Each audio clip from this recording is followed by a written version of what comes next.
एक पटकको कुरा हो, हराभरा जंगलमा जनावरहरू शान्तिपूर्वक बसिरहेका थिए। तर दुई ठूला जनावरहरूबीच विवाद सुरु भयो, हात्ती र सिंह।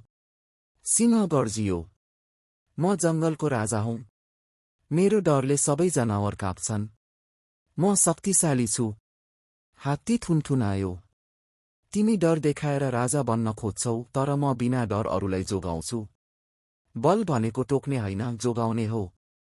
विवाद बढ्दै गएपछि जंगलका सबै जनावरहरूलाई बोलाइयो। भालु, मृग, बाँदर, खरायो, मयूर, सर्प, गधा सबै आए।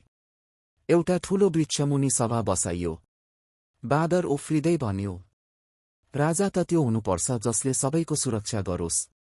मृग विचारमा भन्यो, हामी डरले होइन, माया र बुद्धिले चलाउने राजा चाहन्छौं। मयूर शान्त स्वरमा भन्यो, शक्तिशाली मात्रै भएर हुँदैन, दयालु पनि हुनुपर्छ। त्यसबेला अकस्मात आकाशबाट कालो बादल आयो र भारी वर्षा भयो। नदी बाढीले उर्लियो। जनावरहरू फसे।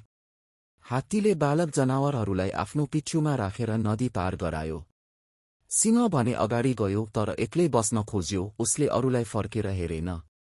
पछि सबै जनावरहरू हात्तीको वरिपरि जम्मा भए।